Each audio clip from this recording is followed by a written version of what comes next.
I found out about the car through her Instagram story. A white BMW with a big red ribbon parked in front of our house like it belonged there. The caption said, "Best surprise ever. My parents are everything." The driveway shimmered. In the sunset, the gloss of the car gleaming like a fresh apology meant for someone else, but they never apologized to me. I watched it from the kitchen window. She was still out front, squealing. Dad was filming. Mom was fixing the bow. None of them looked toward the house. I stood behind the curtain with a dish towel in one hand and a plate in the other, feeling like an unpaid maid watching someone else's highlight reel. The sink water was still warm. My tea had gone cold. The car was supposed to be mine. Not the car itself. I mean the money. The graduation fund Grandpa left me. He handed the check to me directly at his hospital bedside. It had my name on it, spelled wrong, but still mine. I was 17. He whispered that it wasn't much, but he wanted me to go make something of myself. He died the next week. I never cashed it. I gave it to Mom for safekeeping. She promised. They said it went toward family expenses, books, bills, groceries. That's what they told me last year when I asked about it during college application season. Dad said college would be a stretch this year. Mom suggested community college, for now. I didn't argue. I never do. But seeing that car outside, that perfect, shiny car, told me where the money really went. She didn't even graduate. She barely passed high school. But she was the pretty one, the one who smiled through punishment, the one whose F's came with shrugs and second chances. I was the quiet one, the scheduled one, the one who set alarms and cleaned up after dinner without being asked. And maybe that's what made me invisible. That night, they ordered pizza to celebrate. I wasn't hungry. I stayed upstairs, watching the string lights they hung around the car glow against the garage door. Laughter floated up through the air vent. Her new car keys jingled like wind chimes as she walked in and out, showing everyone. Everyone but me. No one came to knock on my door. No slice. No, come down. Nothing. The invitation to her birthday party came 2 days later, but not to me. I only knew about it because I heard her on the phone with her best friend, listing the color theme, the dress code, the guest list. When she said my name, she laughed. Nah, she doesn't do parties. I did once, but no one remembered. I didn't ask about it. I didn't bring it up at dinner. I just started packing. Slowly. Quietly. One book at a time. One drawer each night. And in my head I made a different kind of list. The list wasn't dramatic. It wasn't even written down. Just things I kept track of in my head. The things I paid for. The moments they erased. The second time I noticed it, really noticed it, was when I saw the envelope. It was the white one I had written my college essay drafts in. I'd slid them inside, years ago, carefully stacked with a paperclip, when I still thought someone would sit down and read them with me. That envelope now sat, empty, on the hallway table, just above the trash bin, with a coffee cup ring and a birthday ribbon stuck to it like an afterthought. I touched the edge of it. My name was still written on the corner. Faint. But there. Should have said something. I could have walked into the living room where they sat on the couch watching TV and asked, "Why didn't you ask me about the money? Did you think I wouldn't notice? Did you think I don't remember what he left me?" But I didn't. Because they wouldn't have lied. They would have explained. They were always so good at that. explaining why my wants were too much, why my sacrifices were normal, why her new dress, her private tutor, her mistakes were things we all had to support. That's when I decided I wouldn't ask for anything anymore. I watched her party happen through the gaps in my curtains. The backyard was full. Twinkle lights, streamers, a rented tent, people I hadn't seen in years, some people I barely knew, but no one asked where I was. No one texted. No one wondered why the older sister wasn't out there smiling under a fake flower crown and drinking mocktails in a sundress. I sat at my small desk and ate a microwave dinner on a paper plate. The music thumped through the walls. At one point, someone spilled out into the hallway. I heard giggling, a thud against my door. Then silence. Then footsteps away. I turned on the fan to drown them out. And then I opened my email. I applied to 4 schools that night. Out of state. All of them. I used the emergency money Grandpa's friend had transferred into a separate account. Just in case, he'd said. Just in case they forgot whose name was on the will. I never told anyone about it. I didn't even touch it until that night. The next morning, the party was still half set outside. Streamers drooped. Balloons popped in the sun. The BMW gleamed in its parking spot like it had always been there. She had left her keys on the kitchen counter, like she always did. Like things didn't matter because someone would always pick up after her. I didn't move them. But I did look at them longer than I meant to. 2 weeks passed. Then an acceptance letter came. Then another. Then a scholarship. I didn't tell anyone. I just kept packing. A book. A charger. An old framed photo from when she and I were still close enough to be in the same picture. I took it out of the frame, folded it in half, slid it into the back of a notebook. Then one afternoon, I printed out a single page and sealed it in an envelope addressed to the family. It was short, simple. It ended with, "Thank you for teaching me the value of silence." Then I left it on the kitchen table and walked out. Not with a scream. Not with a suitcase clattering down the stairs. Just a quiet coat over my arm and a one-way bus ticket in my pocket. I arrived in a city where no one knew my name. The bus station smelled like old coffee and worn rubber, but I breathed it in like freedom. No one waiting. No one calling. Just the hum of strangers rolling bags and stepping into whatever life they'd built for themselves. It felt good to be nobody. My dorm was small. Bare walls, creaky bed, the kind of place you'd describe as cozy if you didn't know any better. But it had a lock that only I had the key to. That alone made it feel like luxury. I didn't decorate. Not yet. Not until I was sure I was allowed to stay. At night, I'd fall asleep listening to the radiator tick and the streetcar whistle somewhere down the hill. There were no voices through the vents, no parties beneath my feet, no reminders of the room I used to clean just so someone else could mess it up again.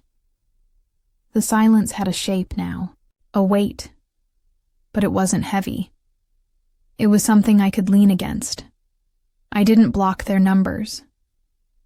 I just let them sit there, unanswered. Text bubbles. A voicemail from Mom on day 3. "Call us, please. We didn't know you were serious." Another from Dad. "You should have said something. You always bottle things up." Then a final one from her. "Are you mad about the car or something?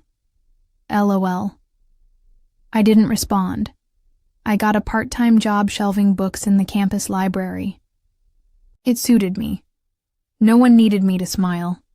No one expected me to fill silence. I wore the same sweater 3 days in a row, and no one asked if I was okay. I liked the quiet rows of paperbacks, the way the spines lined up neatly, the way I could control the space between them. I liked the late hours and the locked doors. I liked not being the one left behind to clean up after the party. Sometimes I wondered if they missed me, but not in the sentimental way.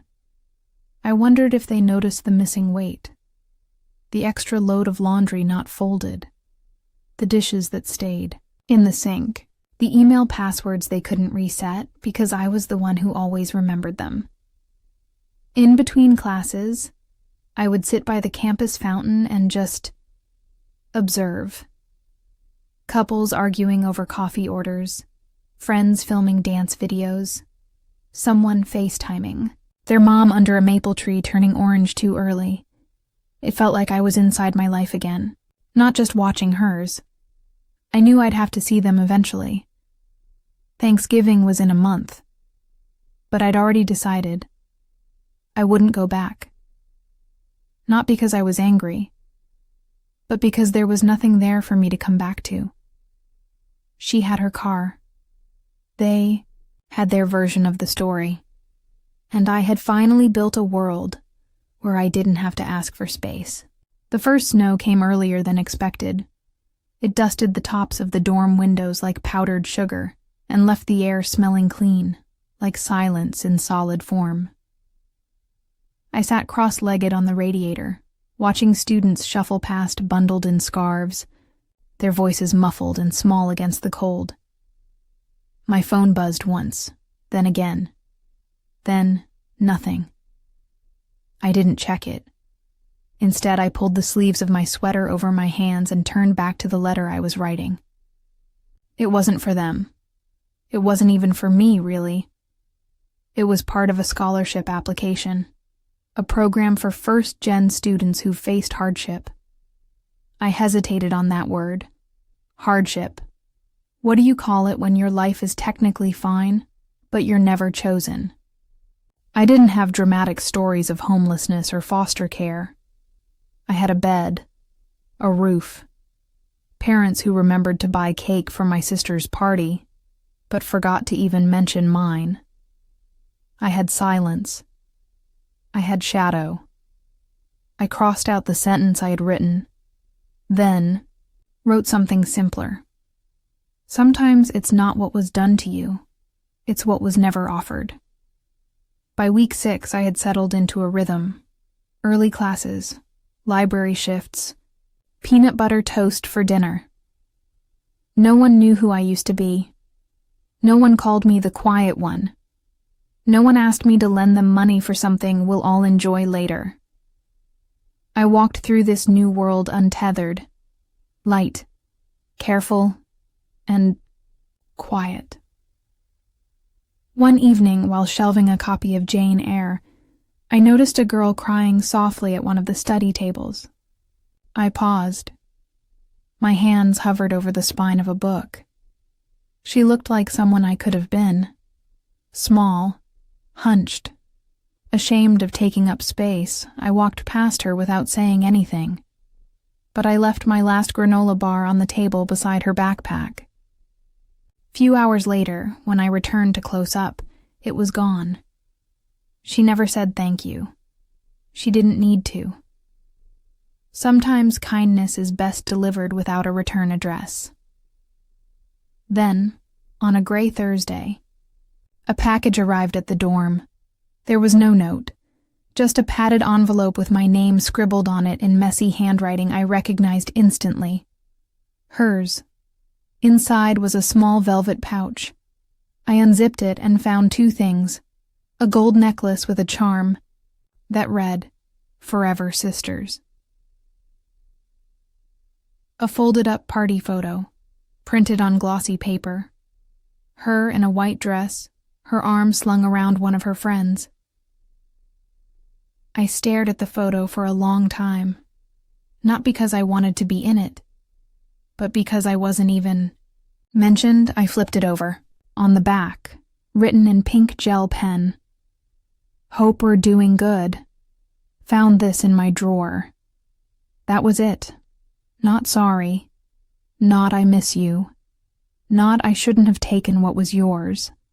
Just a hand-me-down memory in a used velvet bag. I placed the necklace on the windowsill. Let it sit there in the snow-filtered light, cold and quiet. Then I went to my closet and picked up my packed bag, the one I kept, just in case the silence ever got too heavy. I took it out, unpacked it, folded my clothes into drawers like I was finally staying, because I wasn't running anymore. I wasn't their echo. I was mine now. Mid-December brought frozen breath and an inbox full of automated cheer. Come home for the holidays. Student deals for your trip back. Family awaits. Each one felt like a nudge from a life I didn't belong to anymore. I didn't book a ticket. My roommate, well, temporary roommate, just for the semester, asked if I had plans. Her name was Marina. She had a laugh that cracked the silence like a pebble on glass, and the kind of family that sent actual boxes filled with cookies and handwritten notes. She invited me to her place for the break. I said no, not because I didn't want to go, but because I wasn't ready to belong anywhere new just yet. Sometimes you have to sit in the space between leaving and arriving. So I stayed. Campus grew quiet. The dining hall closed. The snow deepened. I bundled in 2 sweaters and watched the window frost over with soft white edges. No one called. No. One asked if I'd be home for dinner. Even the BMW was probably parked beside a Christmas tree by now. I spent Christmas Eve at a corner table in the 24-hour diner 2 blocks from the dorm. The waitress with chipped red nails brought me a slice of apple pie on the house. She didn't ask why I was alone. She just topped off my coffee and told me the heat would stay on all night if I needed it. Across the diner, a man in a work jacket dozed over his chili. A mother handed her child a wrapped chocolate from her purse. The radio played an old holiday song that made something ache behind my ribs. Not grief exactly. Not nostalgia. Just distance. A soft reminder that once, years ago, I used to believe I had a place at someone's table. Late that night, I logged into my student account and officially accepted the spring scholarship offer. It wasn't much, but it would cover books and maybe a few extra meals a week. When I clicked submit, I stared at the confirmation screen for a long time. Not because it surprised me, but because I hadn't told anyone. No one cheered. No one clapped. No phone call. No proud parent post. But the silence didn't feel empty this time. It felt earned. Like peace you only arrive at after walking through a long hallway of locked doors. New Year's came and went with a snowstorm. I bought myself a slice of cake from the grocery near the campus bookstore and ate it under a pile of thrifted blankets. I lit a cheap candle. I whispered a single sentence aloud before midnight. You don't owe them your becoming. The flame flickered, and for once, I believed it. The first message of the new year came in early February. It was a photo, a close-up of a broken bumper and a caption. I hate ice. Ugh, can you help? It was from her. I stared at it for a few seconds, blinking like the screen had glitched. The BMW. She'd cracked the front of it, maybe from sliding, maybe from not paying attention. She was always terrible with corners. The text was casual, familiar, as if I were still a living limb of her life, as if the last 6 months hadn't happened. No apology, no question. Just the expectation that I would do what I always did. Fix it quietly. I didn't reply. 2 days. Later, Mom called. She left a voicemail. She's just overwhelmed, sweetheart. You know how she gets. The repair is expensive, and we're a little short right now. It would mean a lot if you could help out. Help. The same word they used when they told me I'd understand about the money. When they said I was just more mature. When they asked me to drive her to school, give up my room for her sleepovers, cover dinner because Dad's card was overdrawn. Help. Like a duty carved into me at birth. I blocked the number, not in anger, but with the quiet resolve of someone who has spent her entire life being the safety net and has finally stepped out from under the trapeze. I focused on my own classes. I joined a campus writing group, not because I felt brave, but because the flyer said, "No pressure, just pages." That was enough. The first time I read aloud, my hands shook. It was a short piece, a fictional letter to a fictional sister. Someone said afterward, "That hit too hard." Someone else hugged me and didn't ask for context. For once, I didn't explain anything. I just nodded. In March, I got a letter from the registrar's office. I'd been awarded a quiet little honor, an essay prize. They wanted to publish it. I reread the letter in the library stairwell 3 times. Not because I couldn't believe it, but because no one else was going to. I didn't call home. I didn't think they'd care. And that realization didn't sting. It steadied me. The world outside of them was beginning to root for me, quietly, gently, without conditions. And that mattered more than being seen by people who only ever noticed me when I could be used. One rainy afternoon, I stood outside the bookstore staring at a display of graduation cards. They were for someone else's moment, someone else's family. Rows of glittery, "You did it," and "Proud of you" in script fonts that once might have made my heart ache. Now, I just watched the rain bead down the glass and walked past it without stopping. Spring arrived in quiet increments. First the birdsong, then the thaw, then the light that lingered just a little longer on the edge of the library steps.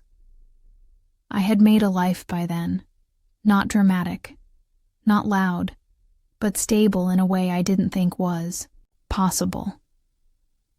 My routine was no longer a shield. It was a rhythm I'd chosen. My life now was full of the kind of small things that once felt unreachable.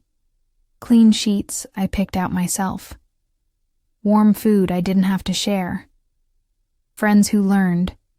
My favorite tea without needing a backstory. And yet, in the middle of that piece, a letter arrived. It wasn't addressed in Mom's handwriting. It wasn't scrawled in pink ink. It was typed. Formal. A notice from the family lawyer. Grandpa's estate had finally cleared.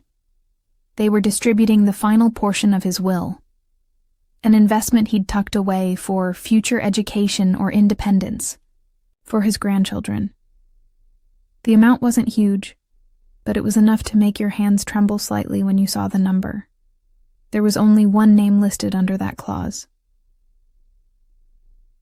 Mine.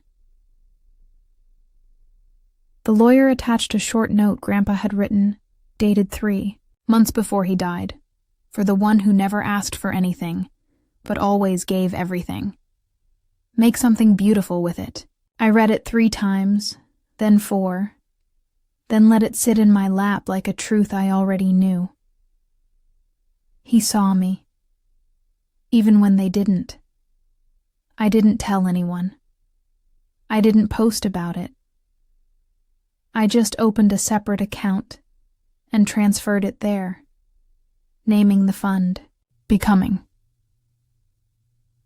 That night, I sat on the floor with a notebook and wrote out every small dream I had postponed.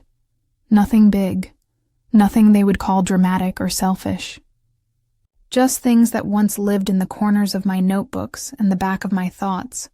A writing retreat, a train ticket through the coast, a secondhand camera, an apartment with a door that only I had the key to. For the first time, I didn't feel guilty dreaming out loud. Finals week came. Then cap and gown fittings. I stood in line holding the smooth fabric like it belonged to someone else, like I was borrowing the moment. Someone behind me asked, "Hey, is your family coming?" I didn't flinch. I just smiled, soft and level. "No, I'll be walking alone." And for once, it didn't feel like lack. It felt like strength, because I wasn't walking alone. I was walking forward. The morning of graduation came quiet. No fanfare. No flowers in the kitchen. No camera flashes. Just light breaking through the window like it always had, soft and ordinary. I boiled water for tea, put on my robe, pulled my hair into a low braid. My roommate offered to take photos before the ceremony. I let her. We stood in front of a brick wall outside the dorm, and she said, "You look like you're exactly where you're supposed to be." I didn't say thank you. I just smiled, because she was right. The walk across the stage was brief. The auditorium buzzed with names and applause and rustling programs. When they called mine, I stepped forward without looking into the crowd. There were cheers somewhere, just not for me, and that was okay. I took the diploma with both hands, held it for a moment before stepping off the stage. Not as a symbol of pride, but as proof that even when forgotten, I had never once disappeared. Later that night, I sat at the campus fountain with my gown folded neatly beside me. The campus had begun to empty. Boxes dragged into car trunks, parents hugging children, laughter echoing down dorm hallways.